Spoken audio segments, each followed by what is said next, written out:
Okay, cool. I think, at least for this, right? For red pill people who say like, okay, this is our evidence. They're not wrong. When Yeah, it they're comes not. to a situation like this, it's very plain, Yeah, right? But then my question is, what caliber of women are you trying to look for. Come on. right? Like what type of women are you searching for? Because all these women are beautiful, Yeah. but you clearly see that their mindset is totally off. Yeah. Man, I don't want to take it there, but I'm gonna take it there. Jesus in Matthew 25 Of course, take it he there, told sir. the Please. Pharisees, why do you wash the outside of the cup and the inside of the Ooh. dish? When you drink a cup, right, Mm-hmm. you're not worried about the outside. You're Mm-hmm. worried about what's inside. Mm. You're worried about the contents within. If the Mm. inside of the cup is dirty, then what use is it to you? You can't use it. That's a word.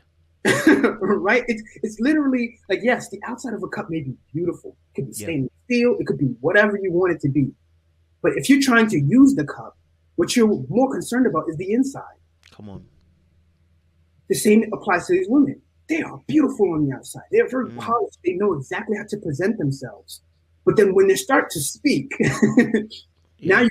you really see the contents of their character. What's inside is not of use to you. And so Mm. you have to put it aside.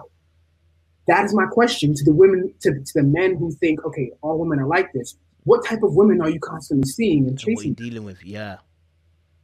Why are That's you not really listening? what it is. For real, bro. Yeah, I'm not even gonna add to that. That's a word. Honestly, that's a word, bro. That's a word. If she's not paying, so like y'all got this I was one thing. about to Like, say, because there's a difference between a woman making more and a woman paying bills. Right? Because I could pay the bills for everything, and she makes more money than me. I was about to say, like, So if I make $80,000-$90,000 a year, and that roof that you live under is under my name, and everything that goes on is under my name, and I'm the one paying it, but you make 110, you still can't say much to me. Well, yeah, but there still has to be some form of mutual investment. Here's my question for you guys, though. The thing about it is, and he makes a great point, because if I make 60 and you make 80, and we live in an apartment that's, just say, $1,800, say $2,000 a month, right? So if you're not paying the rent, I'm the person that's paying the rent. You might be paying a light bill, but and at the end of the day, if I'm paying the rent, you saved what? That's $24,000 a year. So how you gonna disrespect me? You won't even be saving goddamn $24,000 a year right. on your swing. And Amanda alluded to that. She's saying if you make less, okay, cool. But if you make less and you still can't take care of the basic necessities in this relationship or in our house, that's the problem. If you make less and you fail to monetize a skill that you have that financially benefits our household, that's a problem. Okay, cool. You make 60, but you're also an electrician. That brings in 40,000 extra in our house a year. That means all the lights, the ceiling fans, all the shit electrically based or whatever. You take care of it, so that's monetizing what your skill is. So it adds to our household. Let me just pause it there. I don't know. I can see parts of what they're saying. It's just, but there's a contradiction there, right? Erin brought a contradiction. The earlier conversation was, if he makes 60 or 70, if she makes 40, he makes 70. She's now switched the playing field to, you make 60, but you ain't monetizing the other skills that you have. So now the conversation is completely shifted again. Exactly. Exactly. Because now what if, okay, he could be making all the money in the world, right? He could be making the 60, you make 70. That's where we're at right now, right? And 24 is going to the bills or whatever. Say he's not an electrician. And he's not a handyman. He's not a pub lover. Right. Like say he can't do those things. That's why he's making the money he's making, so that those things he can pay other people to do those things. Is he now less in value to you because he's not a handyman around the house? Because he's not monetizing those handyman skills, right? Okay, so let's go back to her original point. He's not monetizing his skills. What if all his skills are going towards his main job, his 9 to 5? What if that is him monetizing his skills? Yeah. Right. And he's doing well enough because you're in a relationship with him, right? And he's paying the bills, he's paying the rent, he's doing what he has to do, and he still has an extra 40K. All his skills are going towards that. are you saying he is not a value outside of that? Like, what exactly is the point in terms of bringing a skill set, an extra skill set to the table, right? Because then, if that's the logic, what other skill sets are you bringing to the table? It may not even have to be financially. What other skill sets are you providing to be able to balance this out? Right? And I think that's part of the gentleman's question. Like, okay, what are you providing? But at the same time, this just goes back to my point about compartmentalizing people. Yeah. It's more about what they can do rather than who they are. Yeah. Who they are informs what they will do. Mm-hmm. Right? But if you're just focused on what they will do, who they are, it sounds like irregular. Irrespective. Right? It's just like, why is that the focus? Because to me, this conversation is focused on itself. Mm-hmm. What can you do for me? Yeah, this is it. Right? Like, and if you're going into any relationship with that mindset, you've already lost. Yeah, it's already done. So I don't see what the point of this aspect of this, like the focus of this conversation is, if it's not actually to be focused on teamwork. Right now, all I'm hearing is, what can you do for me? It's an interview. Like, okay, you have this, you have this, you have this. Okay, there's somebody else who can do all the same things. I need you to stand out from the crowd so that you can please me. That's an issue already. Yeah, I hear that, bro. You're on point, bro. Providing. And I want to make sure that y'all understand that men provide in more than just a financial way.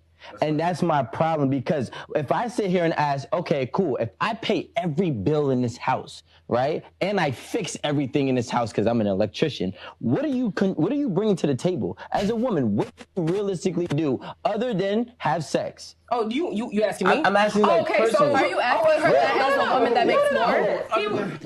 I'm just asking. What are you bringing? Actually. And every lady here, I want to know, what are you bringing to the table for the man that takes care of you? Here we go. And take notes. So what I do is I make that house that you pay for, that you pay that mortgage for, I make it at home. I cook the meals. I'm washing clothes. That's $100 a week. Don't play with me. I can get it made. No. You see that's where you're going wrong. It costs more than $100 a week to have somebody cook for you, to have somebody clean up after you. Because a lot of times you men become our children. All right, we dress y'all, we pick out y'all clothes, we cook for y'all, we wash y'all's clothes, we clean up behind y'all. When y'all leave your little piss Aaron, on the floor. You're a good woman, and that's what you do. But let's be clear here. It's a lot of. We're talking about me. Listen, I own a barbershop. We're talking about me. I got you, but you saying we. Speak for yourself, because I work in a barbershop, right? I own my own shop. The men complain that it started off that way, but then they start slacking. They don't do what they don't keep up with that same type of energy, but they expect the man to keep that same. You saying, David? Bro, so okay, there's a lot of generalizations going around. Even though we were talking about her specifically, it sounds like, right? Okay, the guy in blue, I don't Rico. He was saying, okay, I want all of y'all to say what you can bring to the table. Okay. Again, it's just focusing, okay, what can you do for me? She starts to list, okay, I can make the house a home. Okay. She says, I can cook, I can clean, I can do this, blah, blah, blah. A lot of qualifying going on in whatever she's discussing, right? My thing is, why... Because if we're going on generalizations, right, which is a lot of this conversation, with where modern society is at right now, and we're talking about like first world countries and stuff like that, where a lot of women are making a lot more money, they're also saying they don't want to do all those things. They don't want to have to come from work and then cook and clean, while all the man has to do is come home from work. Which I understand. Cool. But then she's using that to say, okay, I will do those things. And if we're relegating it to just her, cool, that's fine. I don't know. I guess I'm just really confused with where this is really going, because there's just a lot of qualifiers. It seems like more compartmentalization, but then it sounds like she's coming from an I will upgrade you kind of perspective. You know what I mean? What are you thinking, bro? Let me. Yeah, bro, I'm with you, bro. I think, I think what's interesting is, I think I titled this whole video, which is that both men and women overestimate themselves. Like, women are out here like, you can never live without us, and men are like, you can't live without us either. Like, both parties actually can't live without the other person. That's why God made us this way. So none of you can chat crap, right? Yeah. So the moment that we start talking as if what you can't, like, if it weren't for me, we've already lost. And this is why I'm talking about healthy mindsets for relationships. If you're watching this, I want you to understand, I don't believe some of the stuff they're talking about here is healthy mindsets, because it focuses on you do this, you do that. And if you've ever played a team sport before, yes, you have positions, but you've ever played a team sport before and you played against the opposition, you know that stuff goes out the window real quick. And I'm not saying you don't come out of position. I'm saying that you have to be able to flex, bend, be able to maneuver as the thing happens. When there's an inflexibility and there is a rigidity about certain things, you actually become inflexible when change happens. And that's the difficulty. And then that's why we start asking questions like we were saying earlier on. If I get sick and I fall ill, can you now contribute to everything? Right? There's just so many stories we hear now of let's say a wife and a husband. The man was like old school couples. He was paying for everything, handled everything. He dies. She has no clue what to do. Doesn't know where the money is. Doesn't know how to access the accounts. He never told her nothing because we're so indoctrinated with this whole man and woman. This is your role. This is your role. You're the woman. You look after the house. I'm the man. I do this. Right. Suddenly now I die, and she has to spend another 2 years, 3 years trying to figure out where's all the money gone. Like, how do I access this? How do I do this? How do I do this? And you don't realize that until someone dies earlier than they're meant to die. Like when I say earlier, as in they die early, like young. Yeah. Right. And then you're like, oh, whoa, I have to do all of this. Snap! I didn't realize all of this came with the actual role. And I think that's what it is. I think there's a lack of understanding what both parties bring to the table. And what they can bring to the table. And this is why I took it out of. I always like to take it to a place of teamwork, right? Teamwork. Like I want to earn more, right? I want to earn more. I want to be able to earn that money. But that's part of that mindset. Let's be honest, it's not healthy. It's because I've been indoctrinated to say you've got to earn more. You're not a man if you don't. So part of that mindset of trying to earn more is not healthy. It doesn't come from a healthy place. Go for it, bro. Yeah, go for it, bro. I'm right there with you, like on 100. Like, so me and my girl, right? We always have this where she will fight me. She makes more than me, but she will fight me to pay for things because I'm always trying to pay for something. I feel like that's just what I'm supposed to do. Yeah. Right. Like, and I understand the mechanics of why that's wrong. Yeah. However, I still feel weird. Yeah. About her paying for certain things. So if she pays for something, I will find the receipt and I will give it back, right? That's actually really wrong. And I appreciate her because she understands, like, okay, I don't want you to hold the burden of trying to pay for absolutely everything. I don't want you to stress out like that. If I can pay and we can go half, I don't mind that. I love her for that. But then that makes me want to provide more. Yeah, yeah. I mean? It makes me want to do more. It makes you want to do more, bro. Does it not? Yes. Because I understand, okay, she cares about me on a different level. Thank you. Now, it makes me want to show her that I want to provide for her on a different level as well, right? And I understand that it's not necessarily like for me to try and pay for absolutely everything, but it's something that I want to do. It's not something that I feel obligated to do at the same time, right? So it's very interesting in terms of how they view one another, because this whole conversation is about what others are obligated to do. Yeah. If I'm obligated to do this, what are you obligated to do? What role are you filling? You know what I mean? The focus is still on the self. Like, okay, what are you giving to me? Right? And then we go to the argument that the other brother made about him owning a barbershop and how guys come in all the time and they're unsatisfied because the woman starts off doing certain things and then she doesn't continue to keep that same energy. My thing is, okay, there has to be reasons as to why that is, right? There's so many different variables and different factors in relationships that you can't clump them all into one and say, okay, women go into relationships starting off cleaning and cooking, and then they don't keep that same energy even though they expect their man to. There's so many different reasons for each individual relationship. None of them look the same. maybe there's an underlying theme, but if you're just looking at the surface and saying, okay, women don't do what they're supposed to do in the beginning, throughout the relationship, the same way they did in the beginning, then now you have an issue where your view is broken. Like how you say all the time, it's a broken lens because you're not really thinking about the motivations. You're only looking at the outward expressions of whatever's going on. That doesn't give you a complete understanding. And I think in regards to even to women changing, women kind of changing from, wanting to cook and clean to not doing it no more. I think, again, I'll give an example here, which is that, I'll be honest with you, some women really don't want to do that. They're just doing it for the man. I'll be honest with you. And then they get found out. It's that simple. Interesting. Because they just don't want to do it. They never wanted to, but they knew that would be a way that they'll get the man. Do you know what I'm saying? Right? But because if you're true to that, that's what you do. You stick to it because you're true to it. When you know what I'm saying? That's one aspect. I'm not saying that's all aspects. But like, not every woman wants to be the cooker and the cleaner. We're gonna hear that later on with another girl, right? She doesn't want to be the cooker and cleaner. The truth of the matter is that we look for defined lines in the roles that we play, and when we can't find them, we get scared, and then we don't know how to operate, right? And then out of that fear, we operate on what we know, and sometimes what we know is not good information. Right.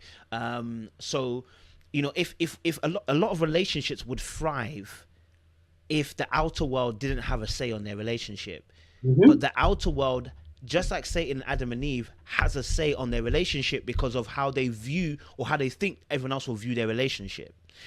Like we're talking right now about 70-40. Look, most women are complaining and most men are complaining, but it's because of the image of what they think a relationship should be, because what the world would say it is about.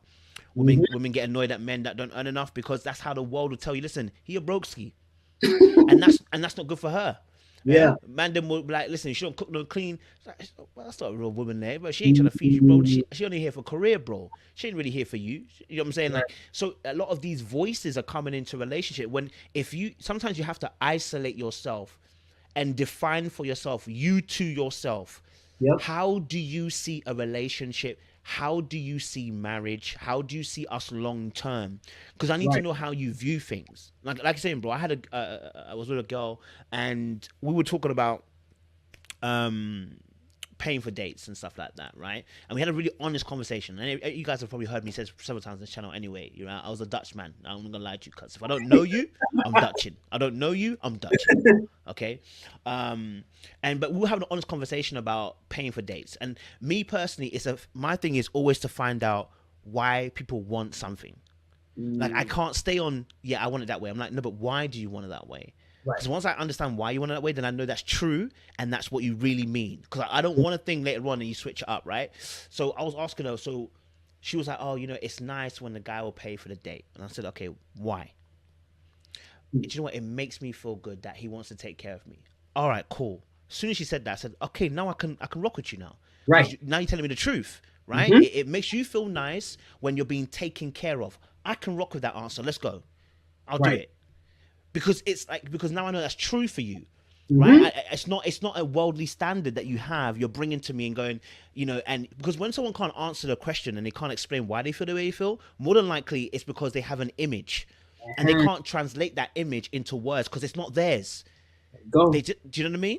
Yeah. But when it's your thing and it's your thing, it's your truth, it's your thing, you can explain it. It's like, hey, look, this is why I want it this way because it makes me X, Y, and Z. Do you know what I mean? That whole thing that you just explained just now, it creates empathy, right? Yeah. It creates an alignment between the two of you.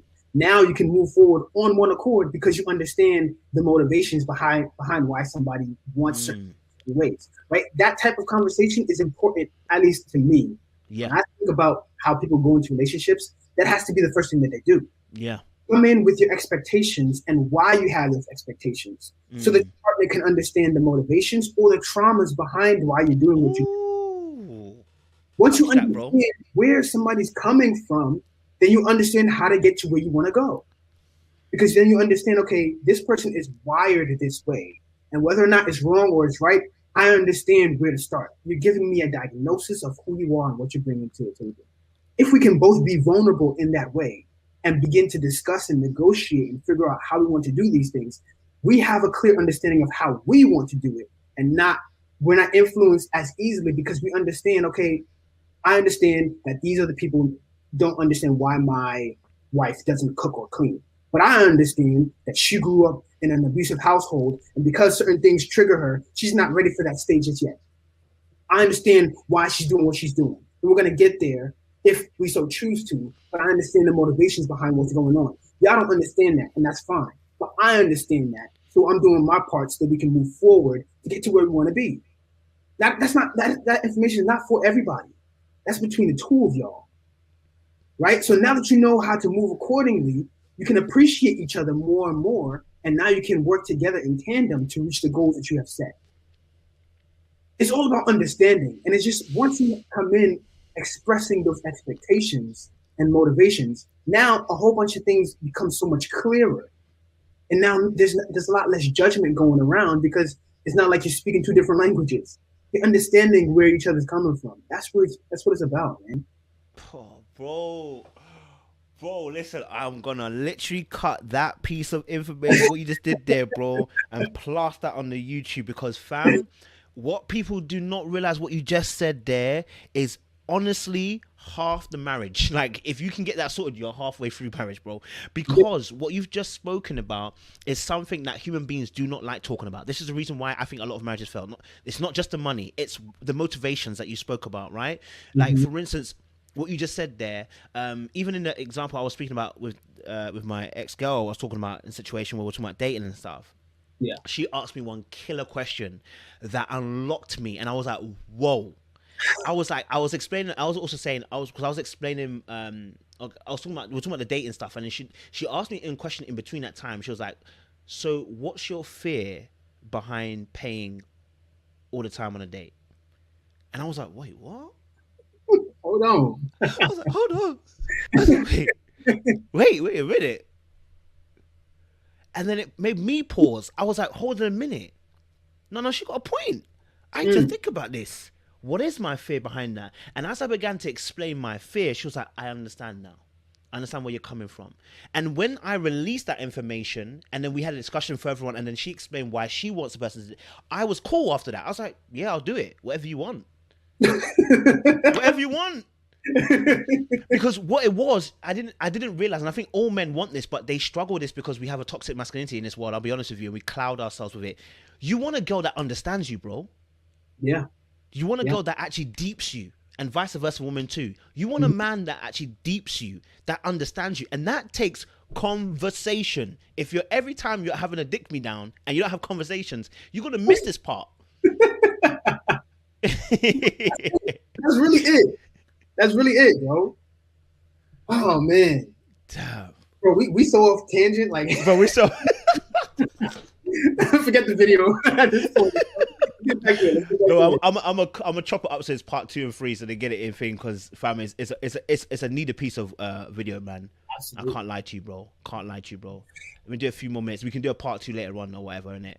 Energy of continue on providing in that aspect. So I'm hearing the complaints. So you can speak for yourself, but a lot of women say, I don't want to cook. But I they keep want you to saying provide, that. but they don't want to cook. I keep saying that. We talking about Aaron Campbell. Okay. About So Aaron Campbell. So don't say we then. Yeah. Okay, well, let's backtrack. I make a house a home. Okay. All the furniture you get to come home and lay up on, I pick that shit out. That's right. You know what I'm saying?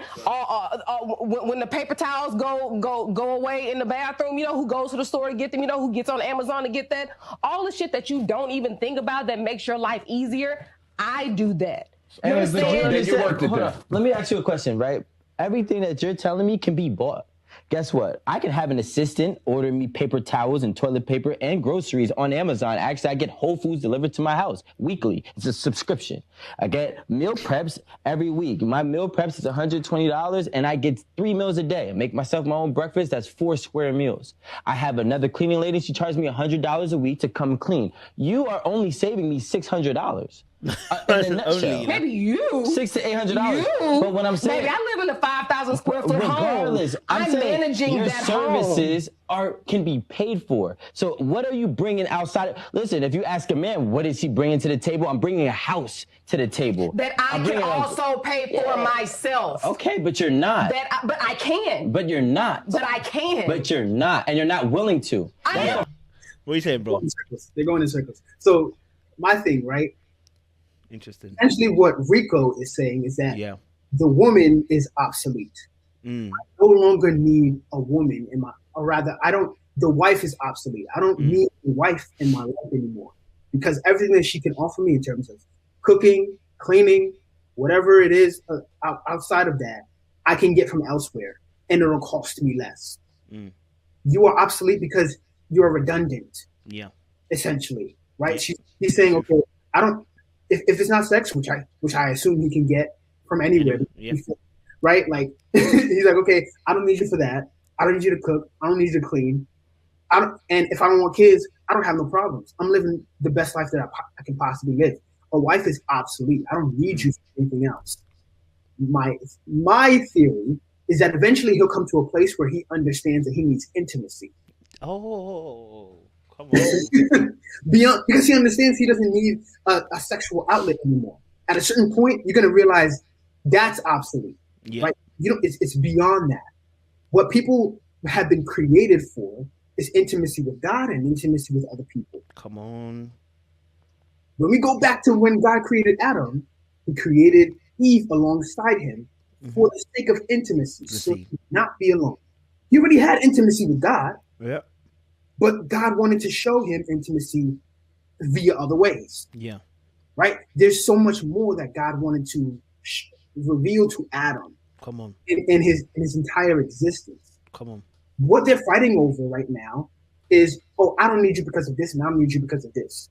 Rico is saying, okay, I don't need you because I have other outlets that I can use in order to satisfy my needs. And Aaron is saying, I can do the same thing. We are in a state right now where I have my own house. I have my own thing. I don't need you to buy me a house. I have my own. Everything that you could have offered me, I'm doing on my own.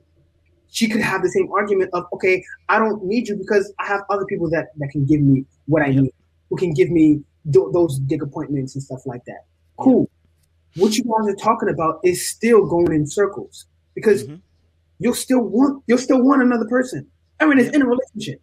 She understands that she doesn't need anybody, but she does want them. She wants somebody. So she's defeating her own argument. Yeah. And I'm sure Rico will get to the same point once he matures to a certain level emotionally. He's understand, like, okay, maybe I wasted too much time. I'm tired of going around. It's getting old. I need to fix up. Right? At a certain point, they're going to realize this whole argument is stupid because people need each other. And once you get to the realization that, okay, you want a partner, somebody who can work alongside you, you're not going to be this arrogant. You're going to in your limitations, and you're going to be like, okay, I need more. I need intimacy on a deeper level. Otherwise, you're just going to be alone. You're going to be lonely in this type of life that he's describing or what he's alluding to. It's going to lead to ultimate loneliness. Yep. That's really what you said it, bro. You said it correctly, bro. I think both, and this is what I'm saying, both parties are overestimating their importance. Because he does make a good point. I can pay for those services. So if you overestimate yourself as a woman, you're going to cause yourself issue. But then she makes a good point.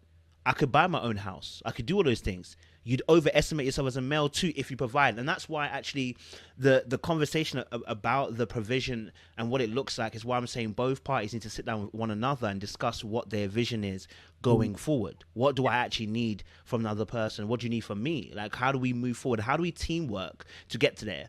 Because in 2021, there are males and females who have enough money, have enough resources, everything like that to do life. Right. What's the reason for having another person? There's an innate feeling within each human being for, like you said, the word intimacy. And so that's also another reason why relationships break down, because the idea of rigid roles overshadows the intimacy. So now you're a male and you don't handle all the bills. I can't have intimacy with you. Okay, you're a woman and yourself, you don't cook, you don't clean. I can't have intimacy with you. And actually, this is why you made a great point about, that couple needs to sit down with themselves and have that conversation and make them understand, okay, this is what I need. This is actually what I need, and that's what I need going forward, so that both parties can serve the needs of each individual person. That's what love is. It's actual sacrificial serving. It's that I serve you. You know what I'm saying? And if you have the same, and this is why I said you look for someone with the same mindset. If they have the same mindset, you don't lose, you win. If you don't have the same mindset, you lose, because you will serve, and you'll die. But if you have the same mindset, they serve you sacrificially too, and they're always looking for your best interest. What I'm hearing at the moment is a fear. And the reason why there's a fear here is because if, you know, our generation, not even just our generation, generations past too, the conversation goes back to the role and about what can I get out of the situation, because if I don't try and get something out of the situation, you are going to rob me. So I need to make sure I get mines. But we're not, if you can afford everything in this lifetime, then when you get into a relationship, your sole issue is companionship. But that should be all of our issues. That doesn't mean we have to earn money, guys. Please earn money, guys. Pay some bills. The bills do not get paid by companionship. Exactly. But what we're saying is the major focus should be on companionship. The reason why a woman would disrespect a man is because she's lost companionship. She's lost the idea of companionship. The reason why a man disrespects a woman is because he's lost the idea of companionship. Because if I see you as a companion to me, you may have weaknesses and I may have strengths, but I'm not looking at you to go, oh, your weaknesses, I'm going to exploit you. I'm looking at your weakness and say, okay, do you know what? Maybe I've got some strengths in your weakness area. And maybe I haven't. And that's something we have to work on together. And maybe I've got some weaknesses too that you can cover me on, and and you can work on those things. Fantastic. Let's work as a team. How can two walk together unless they agree? Do you know what I mean? You know what I'm saying? And at times, sometimes you're the stronger one, and sometimes I'm the stronger one. But that's a mindset. And like you said, bro, that's the inner cup, not the outer cup. Come on. Come on, bro. Talk to him, bro. Man.